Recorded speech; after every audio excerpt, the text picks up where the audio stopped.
Mr. Bhattacharya, we are slightly behind time, so I request you to remain within your limits. Please go ahead. Thank you. Thank you very much for giving me this opportunity of discussing essential features of the national education policy, on which three very eminent speakers who had been particularly interested in the particular topic have already spoken.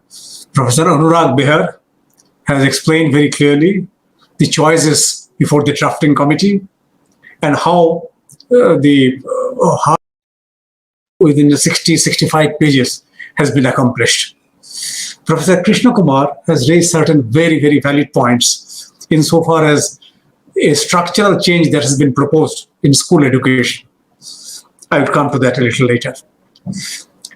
Professor Menon has raised certain genuine concerns also about what he considers as the legitimacy of the document because it has not been approved by the parliamentary process.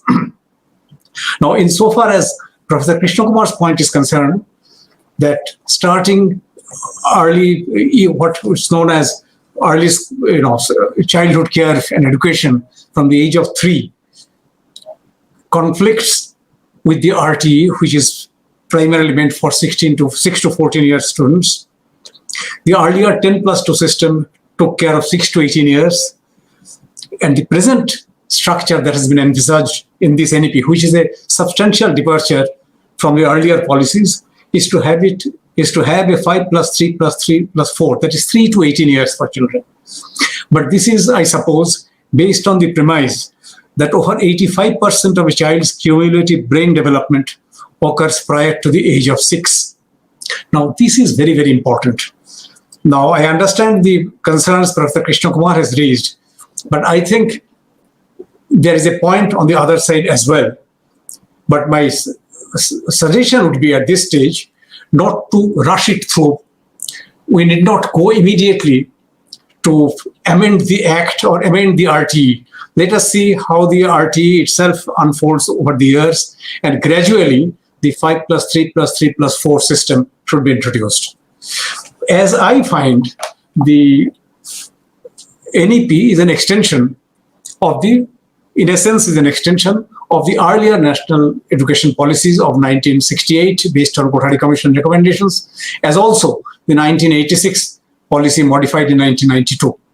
We can therefore fairly presume that a national policy would be having a life of about 25 to 30 years. That is, insofar as the present NEP 2020 is concerned, it should have, or should ideally have, a life of up to 2050. If we go through this document, I find that despite some significant departures, despite some significant new insights included, the document can survive a longish period, provided the implementation is done in the right spirit. Now, insofar as the legitimacy of the document is concerned, I am not sure I agree with Professor Menon, because after the draft NEP was published, it was in the public domain for a very long time. Over 2 lakh representations or suggestions have been received, including from state chief ministers and all. Therefore, the final draft, which has come in about 60 plus pages from the final document, which is about 60 plus pages, which has been distilled from the 500 plus pages of the draft NEP, does make a lot of sense. It appears to be progressive, but its problem lies elsewhere. Earlier, the education specialists have spoken. As a humdrum administrator who was involved for some time in the educational administration, I have the following points to make. First is the basic departures, as I mentioned. In the case of school education, it is 5+3+3+4 structure. And very importantly, the stress on multilingualism. Now, this multilingualism is very, very important, and the importance of translation studies and all these things have been highlighted in the document. I find it very important. The third point, which I find very important, is giving equal importance to numeracy as with literacy. The universal foundational literacy and numeracy by grade 3 is sought to be achieved by 2025. How it's a progressive goal, but how it can be achieved is another issue which I'll be coming to a little later. Insofar as higher education is concerned, I agree with Professor Shammenon that there have been a surfeit of adjectives. An impression seems to have been given that this document makes a clean departure from everything in the past, which is not. There have been also terms like light and tight, which I didn't particularly like. But all said and done, the document has been approved by the cabinet. It is now in the public domain, and our stress should be to ensure how best it can be implemented. Now, as an administrator, that's my main concern. And I find its implementation is going to face a lot of problems, especially because the document is very, very ambitious. It tries to accomplish many things in a very short period of time. Do we have the adequate financial resources or even the human resources in order to achieve such goals? The first point I want to mention is that at this particular point of time, the government cannot spend additional financial resources for the implementation of the NEP, but it can appoint the right kind of persons in the various commissions, in the various structures that have been proposed. Now, this is where the trust has to come. It's not a government education policy, it's a national education policy. Therefore, not only all these bodies should have representations of various traits of various disciplines, it should also be accommodative of the best minds representing various traits of opinions. Now, how the leadership is going to be provided in the Higher Education Commission of India and the four verticals under it, the Regulatory Council, the Accreditation Council, the Grants Council, and General Education Council, is something which every Indian would be observing with great interest. The second point is, it has been mentioned that currently the expenditure is about 4.4, the public expenditure on education, including medical education, is about 4.43% of the GDP, which is sought to be increased to 6%, which means there has to be a 40% increase in terms of percentage of GDP over the next couple of years. This is not going to be easy because most of the funding has to come from the state governments, which are already suffering from all kinds of problems. Therefore, my suggestion would be to have more on the government's expenditure side. If we read the draft NEP, it mentioned the current expenditure is on education is about 10% of the total government's budget. That has got to be increased to 20% over the next 10 years or so. Now, if that is to be done, we have to think of how every year, whether 1 or 2% additional expenditure has got to be provided for insofar as the educational expenditures are concerned. Now, a clear roadmap has to be drawn up by the government, how the increase in expenditure is going to be met in the years to come. As I mentioned, the draft NEP mentioned 20% of government expenditure in the next 10 years from the current 10%, which means that at least every year approximately 2% additional expenditures has to be shown for education in the next 10 years or so. As such, this is a very, very important thing that we must look into.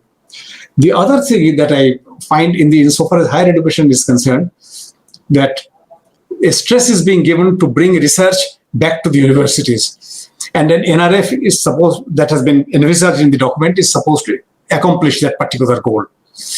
This takes me, if we look at about 100 years ago in Calcutta University, when Sir Ashutosh Mukherjee was the Vice Chancellor, the major developments in science, the Saha equation was, the ionization equation was done in 1920. The Bose-Einstein statistics came up in 1924. The Raman effect in 29. Similarly, in the fields of philosophy, Radhakrishnan and Surendranath Dasgupta were producing books which are still relevant even 100 years from the time they were published first.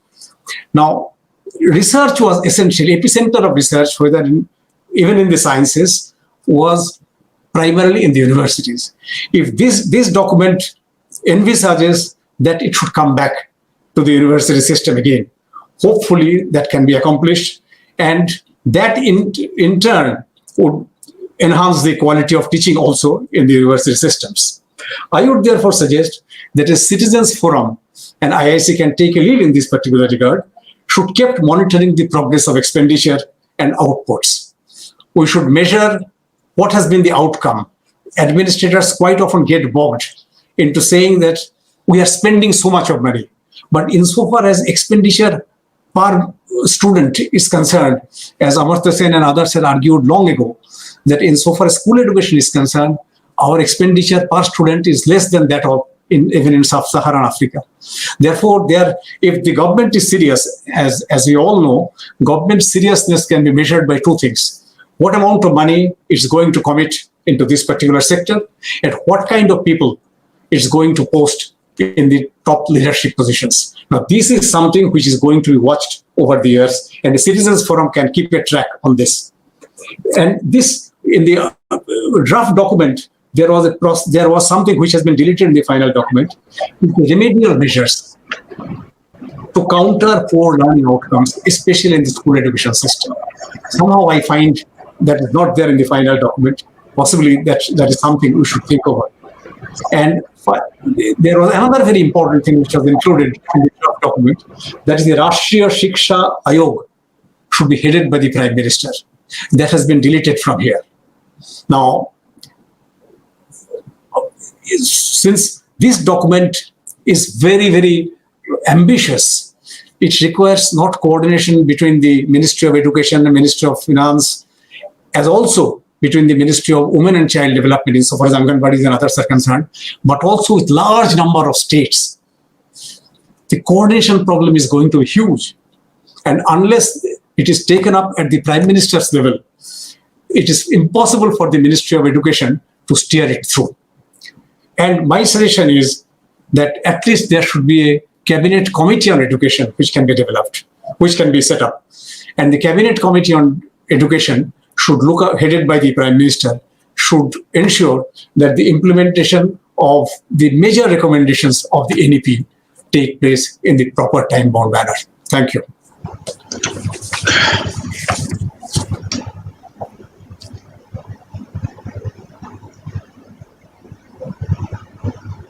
Thank you.